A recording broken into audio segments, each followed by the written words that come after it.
Merry meet. Oh, there we go. Merry meet Taurus. Oh, look at all this.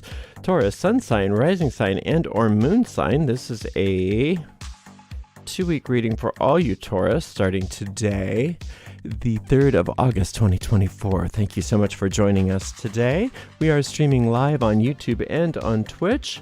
Moderating today on YouTube are the lovely Honeypaw and the lovely I Am Her Eminence. Moderating on Twitch is the oh, I got all this stuff here. Sorry. The lovely Dre. Thank you so much for joining us today. And thank you so much, moderators. Thank you so much, Taurus and friends of Taurus, for joining us today. Oh, I forgot to show you. Today we are working with this Tarot Nuage, and I have already purified with this Roger and Gallet Extra Vieille ancient recipe of traditional eau de cologne that's still on the market.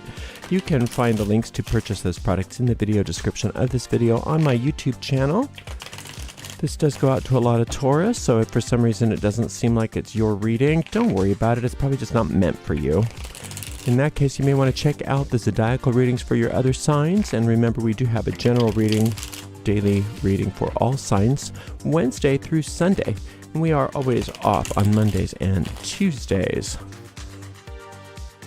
If you're watching us on YouTube, please make sure you like the video, subscribe to the channel, and hit the notification bell. And if you're watching on Twitch, please make sure that you follow us on Twitch.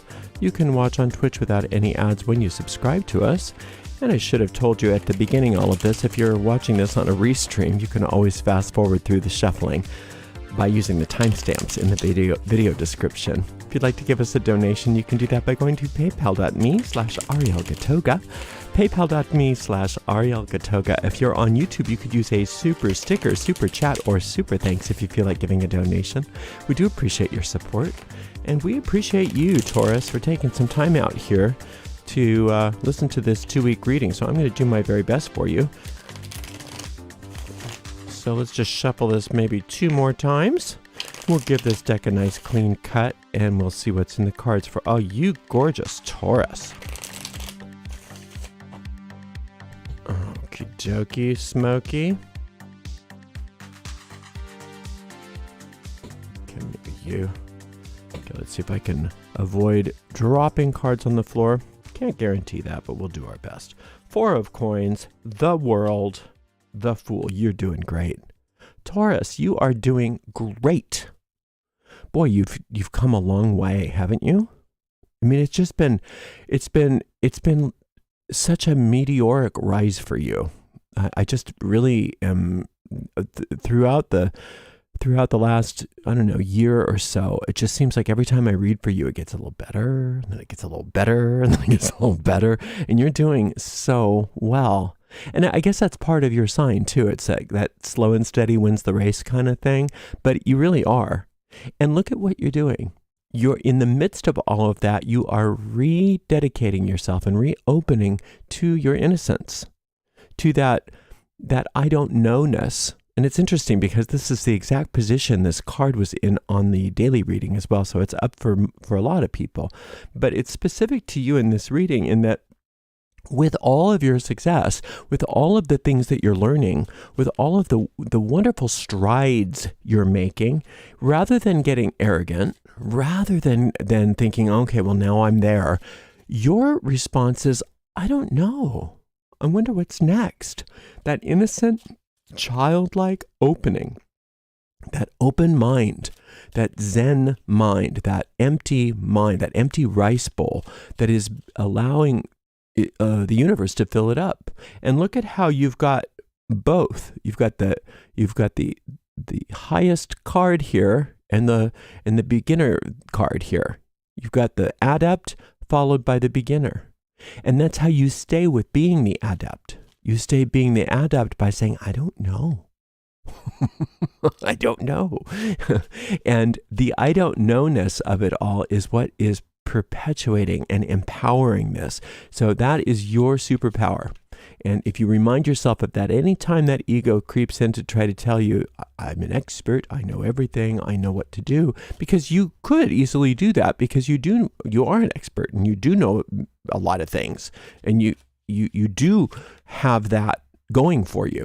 And it would be very easy and understandable and not necessarily even arrogant for you to just sit on that and ride on the, well, look at how far I've come. Look at what I know. I'm an expert in this. I'm an expert in that. I'm good at this. I'm good at that. But that's not how you're doing it. You're not responding to your life like that. You're responding to your life by saying, I'm just a beginner. I don't know what I'm doing. Catapults you out, up, up, up, up, up into the stratosphere. Amazing. Okay, so this 4 of coins is what is keeping you grounded as you are catapulting. And so you can think of yourself like this cosmic rubber band, except for the difference between a physical rubber band and a cosmic rubber band is the cosmic rubber band doesn't bounce back. It doesn't spring back. It just allows you to stretch and stretch and stretch without losing your grounding, without losing your practical nature. Right? And if you can think of it as this 4 of coins as being, which is a wonderful financial card, by the way, as being like the tent poles, the 4 tent poles, and this world card as being the universe pitching that tent for you. And it's pitching that tent higher and higher and higher and higher and higher and higher.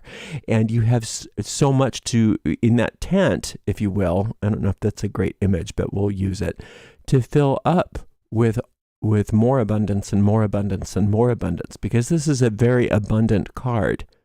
But the abundance that you are seeking and you are receiving is so much more than mere financial abundance, although that is here, that is highly indicated.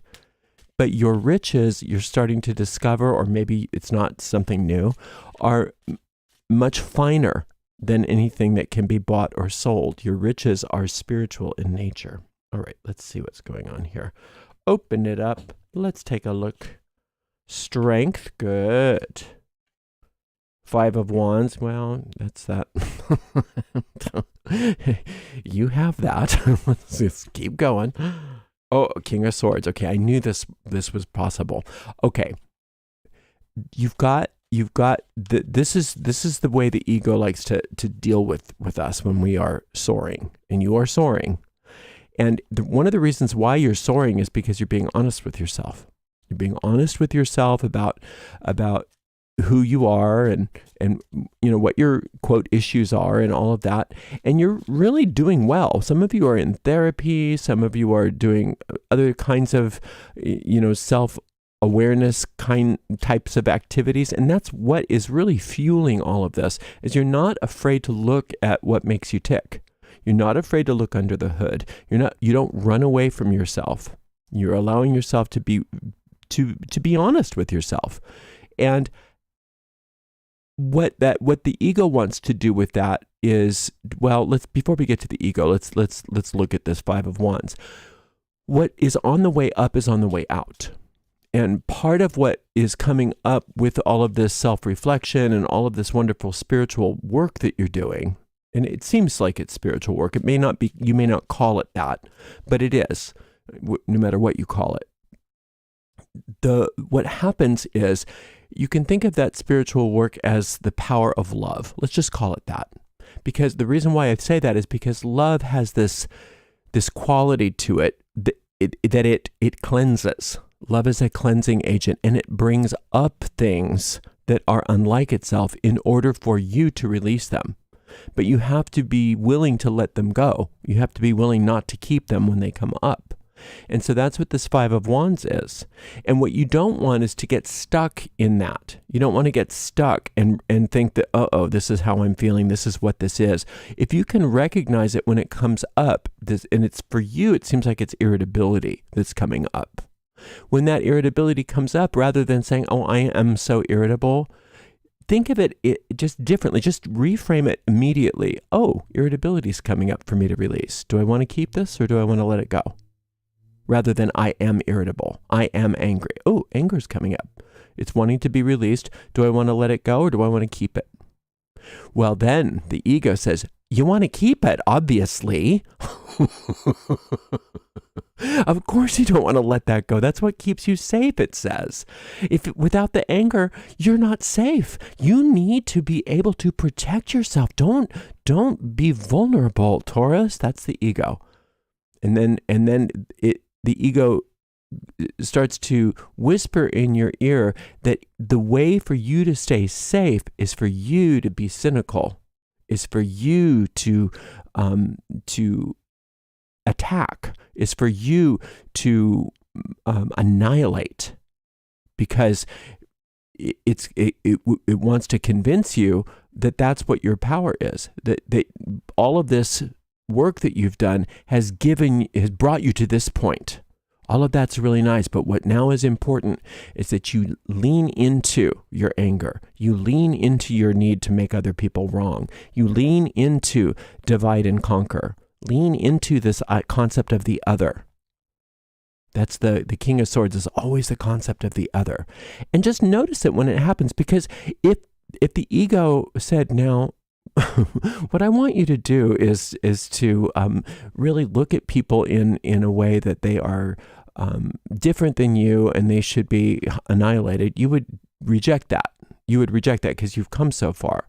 So be aware that the ego is sly and cunning, and understand that this is what it's doing, because it will convince you that since they are maybe from another political party, or maybe they have another point of view of things that you find very, very important, maybe social views or religious views or whatever your thing is, that they don't deserve to have that open-mindedness that you are exhibiting right now, that they deserve to be judged. They deserve to be attacked, at least in your mind. Maybe not attacked verbally, but maybe attacked in your mind, or attacked online, or attacked, in the company of your friends. Because, well, I'm not doing anything wrong. I'm just bad-mouthing them in the company of my friends. And we've got to let off some steam, right? That's the King of Swords. It wants to keep you away from that open mind. It wants to keep you away from that beginner's mind. It wants to keep you away from all of the success that you have been culminating. It wants to put that in your big tent, so that it can poison everything else that's in the big tent that you have taken so much time to erect. So question those things. Question those things, because the ego's smart. It's your own intelligence used against yourself. It's not going to do things in an obvious way that well, of course I don't want to attack people I love. Of course I don't want to do that. So it'll convince you that you're not attacking people you love. You're attacking dangerous people. You're attacking the bad ones, right? And when we hear it like that, we rethink it immediately. We say, well, I don't want to be like that. But the ego won't couch it in those terms. It will convince you that this is where your mind needs to be, is on attacking other people, destroying other people because they deserve it. And all that does is it doesn't do anything to them. It's not like that's going to hurt them. It doesn't do anything but hurt your work that you've been doing. And then it causes delay. And then you have to kind of go back to the drawing board and start over again on so many, get a new tent and all of that. So that's just the game. That's the ego's game. So don't confuse what's coming up to be released as what the ego wants to label it as, oh good, let's use this against people. Right? Be careful of that. It can happen in such a sly way that we don't realize it's happening until it's done. And if that happens, that's okay. Forgive yourself, but then recognize it after the fact and say, nah, I'm going to change that. I'm not doing that again. I'm going to get back to what's working, because what you've been doing so well, and you are going to continue to do well. But when you're doing well, that's when the ego says, we got to at least slow this stuff down, if not destroy it. Because that's what the ego is programmed to do. It's that habit of thought, that habit of thinking that we humans inherited to self-destruct. And you're not going to fall for that because you're too smart. Thank you so much for spending some time with me today. And thank you so very much to the amazing moderators. Today we had the lovely Honeypaw. I am Her Eminence Andre. And we will see everybody, all of you wonderful Taurus, in 2 weeks. Blessed be.